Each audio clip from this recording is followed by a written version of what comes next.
네, 반갑습니다. 주식닥터입니다. 오늘은 한국전력 살펴보겠습니다. 자, 한국전력 지금 주가가 얼마에 마감되었고 이런 건 사실 무의미하다 봐요. 한국전력은 다들 아시다시피 망할 수 없는 대표적인 공기업이고 하루 등락률에 일희일비하기보다는 지금의 대추세를 만드냐 못 만드느냐 여기에 포커싱을 맞추면서 장기 관점으로 투자 관점 잡아야 하는 종목이라 저희는 판단하고 있기 때문에 지금 정책적으로 어떠한 변화가 있고 어떠한 이슈가 예정되어 있는지, 그리고 연말 배당이 나온다면 어느 정도인지 이 정도에 포커스를 맞추고 단기, 스윙 이러한 투자 관점으로는 한국전력 저희는 살펴보지 않는다 미리 말씀드리면서 종목 살펴볼게요. 먼저 질문 주셨던 부분들부터 짚어서 본다면 실적 개선에도 지지부진한 주가 흐름, 이유는 이런 질문 정말 많이 주시는데 한국전력 지금 참 아이러니하죠. 3분기 실적만 본다면 영업이익이 전년 대비 498%가 올랐고 전년 동기 대비, 그리고 직전 분기 대비해서는 88%가 상승한 건데 이러한 실적에도 주가는 지지부진하죠. 답답한 거죠 사실. 근데 시장은 이 실적에 크게 반응하지 않는 게 맞아요. 왜냐? 한국전력의 실적이 이렇게 좋게 나온 이유는 이미 여러분들도 다들 아시지 않나요? 유가 하락과 그리고 석탄 가격 하락이 원가 절감에 반영돼서 전년 대비 1조 원 이상의 비용 감소가 이러한 영업이익을 기록한 요인인데, 이건 얘네 한국전력이 경영을 잘했다 이게 아니라 코로나로 인한 초저유가 국면 등 밖에서, 그러니까 외부 변수에 의해서 이뤄진 실적 개선이란 말이에요. 외부 변수에 의한 어닝 서프라이즈란 거예요. 실제로 유가는 올해 5월부터 조금씩 반등하기 시작했고 석탄도 9월부터 상승하기 시작했어요. 원가가 올라가기 시작했다는 거예요. 이 실적 모멘텀을 유지할 수 있냐 없냐 이 여부가 불확실하다 이렇게 시장은 보는 거였어요.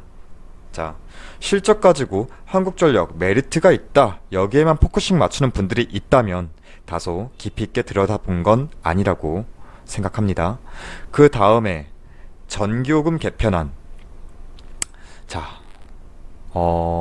조금 아쉬운 말이 나와야 될 것 같은데 한국전력은 지금 저유가 국면에서 아이러니하게도 실적은 개선된 상황이지만 엄밀히 말하면 재무적인 구조 리스크는 가지고 있다 매번 말씀드렸는데, 이를 타개하기 위한 카드가, 가장 손쉬운 카드가 무엇이냐, 결국 전기요금 인상이 가장 만지기 쉬운 카드에 있는데 이미 한국전력은 작년 7월, 올해도 아니에요. 작년 7월에 올해, 그러니까 2020년도에 상반기까지 전기요금 체계 개편안을 마련하겠다고 공시를 냈지만, 공시를 냈어요. 공시, 말도 아니고 공시를 냈지만 올해 코로나 사태 등의 이유로 하반기로 발표가 연기되었죠. 지금이 12월이 다 돼가는데 실상 국민들을 위한다는 게 아니라 정부의 의지였죠. 연기한 이유는 다들 아시죠? 하지만 하반기에 한국전력 우리가 기대했던 전기요금 체계 개편안이 이번에 안건으로 최종적으로 올라가지 못하면서 올해 안에 개편안 처리가 사실상 무산되었다고 봐야 합니다. 그리고 내년 상반기까지도 추진되기는 어렵다고 봐야 합니다. 이게 문제가 단순히 전기요금 인상만 걸린 게 아니라 여기에 원가, 연동제와 그리고 이용자 부담 원칙 등 전반적인 한국전력의 불합리한 재무 사이클을 개선하기 위해서라도 필요했던 거거든요. 근데 다들 아시듯 지금 환경 비용도 지금 한국전력이 온전히 부담하고 있잖아요. 그래서 필요했던 거지만 이게 사실상 올해는 무산되었다고 봐야 합니다. 참 그래요.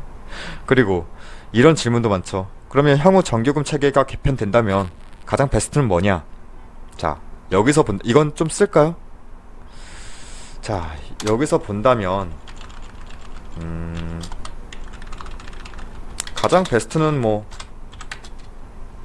연료비 연동하고 연료비 변동성도 체크를 하고 기후 환경 비용, 그러니까 환경 비용까지 반영한 이걸 총괄 원가제라고 하는데, 사실 한국전력 입장에서는 총괄 원가제로 가는 게 좋죠. 연료비 연동제는 뭐 국제유가나 환율 등 연료비 변동성을 반영한다 이게 연료비 연동제인데, 한국전력 입장에서는 가장 베스트는 사실 이러한 연료비 변동성도 플러스 환경 비용까지 반영되는 게 가장 좋죠. 왜? 총괄 원가제로 가게 되면은 환경 비용이 오르게 되어도 그러니까 환경병이 뭔지 아실 거예요. 지금 정부가 추진하고 있는 게 신재생 에너지잖아요.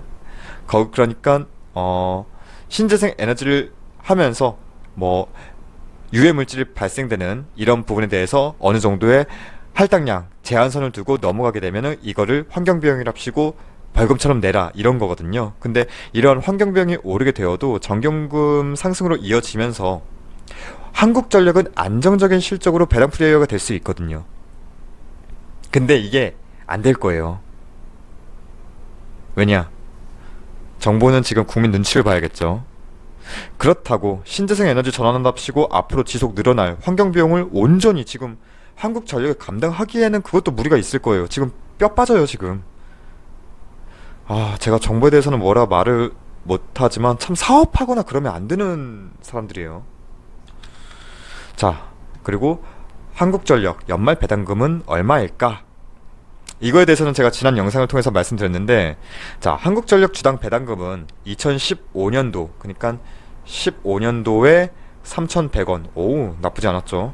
16년도에 1,980원. 좀 이상한데? 17년도에 790원. 뭐야, 왜 이렇게 깎아? 자, 이때부터 뭔가 안 좋아지기 시작했다는 거죠. 그러면서 18년도와 19년도에는 아예 배당금이 없었습니다. 근데 이때는 뭐 아시잖아요. 실적이 개판이어서 말도 안 나왔는데, 그래도 올해는 어찌저찌 되었든 어닝 서프라이즈 나오면서 배당금에 대한 예상도 점쳐볼 수 있다, 이렇게 이전에 영상에서 말씀드렸고, 예상 배당금은 그때 714원 정도로 본다 했어요. 근데 지금 조금 문제가 생긴 게, 이 정산 조정 개수가 상향 조정되면서 영업이익에 불리하게 작용할 수도 있는데, 이건 배당 매력도 축소될 수 있다는 걸 말해요. 이 정산 조정 개수가 뭐냐면, 한국전력과 그 한국전력 발전 자회사들 간의 이익을 막 상호 조정하기 위해서 도입된 건데, 한국전력은 상대적으로 전력 생산 단가가 가장 높은 그러한 발전기의 발전 단가를 기준으로 산정된 S&P로 전력을 구매하고 있거든요. 근데 이걸 그대로 적용하면 한전은 손해를 기록한다는 거예요. 이 정산 조정 개수 변동이 한전의 연결 기준 실적에는 영향이 없어요. 근데 이걸 별도 기준으로 떼어 놓으면 실적에 영향을 미칠 수 있다고 보는 거예요.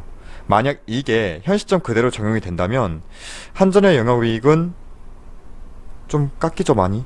7,717억, 당기순이익은 5,595억 원으로 축소될 것으로 전망이 돼요.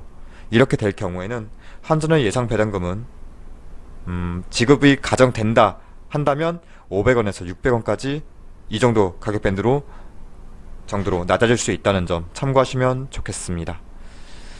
자, 한국전력은 결국 정부의 정책적 방향성에 휘둘릴 수밖에 없어요. 하지만 그럼에도 지금의 주가 위치는 여전히 역사적인 저점 구간은 맞습니다. 남들 다 말하는 가격적인 메리트, 맞아요. 메리트 있어요. 단 그 메리트가 결과로까지 반영되는 시간이 조금 길 뿐이죠. 그게 답답한 거지. 사실 한국전력 가지고 있으면 올라요. 여기에 천년만년 머무르지 않을 것이란 건 다들 이미 알고는 계시잖아요. 그냥 지금이 답답할 뿐이죠. 자, 질문에 대한 사항들은 이렇게 답변 완료했고, 자, 이제 차트를 볼까요? 차트를 본다면 지금은 의미 있는 구간을 보이고는 있다라고는 말씀드릴 수 있습니다. 자, 주봉상 본다면 총 4번의 이 하락 추세의 상단선을 돌파하려는 시도가 있었는데 결국 돌파는 실패했죠.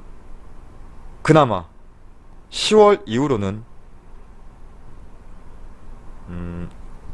이때 10월 이후로는 하락 추세를 끊고 상승으로의 고개 전환이 시도되고 있다 보이는데, 이게 일봉으로 보면 조금 더 자세하게 보일 거예요. 자, 이때 저점 구간을 놓쳐서 한번 포지션 업 된 다음에 2만원은 쉽게 이탈되지 않고 저점은 계속 높이면서 22,000원까지 트라이 빈도는 잦아졌고, 최근에는 좀 강하게 올라갔다가 지금 좀 깎인 모습인데, 일봉상 움직임은 유의미한 저점을 높이는 그림. 그렇다면 주봉을 다시 한번 봐야겠죠. 자, 이걸 조금 더 확대해서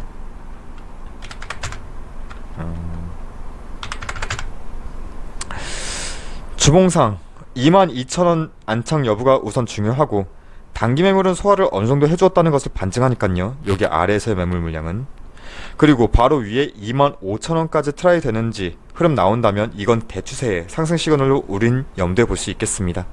한국전력은 한번 추세의 방향성이, 이걸 월봉으로 볼게요. 한번 추세의 방향성이 강하게 잡히면 그 연속성이 매우 커요. 해서 일봉보단 주봉 보시면서 지금은 이 22,000원 라인 위에서 안착해 주는지 다음 주에, 이게 한국전력의 가장 체킹해야 될 부분입니다. 자, 한국전력 감히 포기라는 말을 쓰고 싶지는 않습니다. 한 가지만 바뀌면 참 좋은데, 한 가지만 참 바뀌면 나한테 이익을 줄 종목이 맞아요. 그 한 가지는 뭐 이 주가가 빠졌던 이유를 다시 한번 상기시키시면 아시죠? 대부분 아시잖아요. 자, 이렇게 한국전력 이슈와 그리고 주가 흐름 살펴보면서 차트까지 살펴봤습니다. 한국전력은 주기적으로 영상 리뷰하도록 하겠습니다. 그리고 저희 무료 추천 종목이 궁금하신 분들은 포털사이트 다음에서 저희 주식닥터를 검색해 주셔서 여기 아래 있는 홈페이지 들어오시게 된다면 여기 깜빡거리고 있는 실시간 댓글 리딩 이 게시판이 있습니다. 이 게시판을 통해서 저희가 매일 아침마다 추천 종목 안내해드리고 있는데, 저희가 보통 시초가 단타 매매 진행하다 보니까 손이 조금은 빠르시고 시간적 여유가 있으신 분들에게 조금 더 도움이 될 듯하고, 네, 오늘의 결과만 짧게 살펴볼까요? 자, 오늘의 무료 추천 종목 결과만 본다면 오늘은 MS오토텍, 두산솔루스, MP한강 이렇게 세 종목 추천드려서 세 종목 모두 익절로 마무리했습니다. 자, 그리고 저희 홈페이지 무료 회원 가입만 해주셔도 저희가 다양한 혜택 드리고 있으니까 많은 관심과 방문도 부탁드리겠습니다. 그럼 이번 한 주도 정말 고생 많으셨습니다. 감사합니다.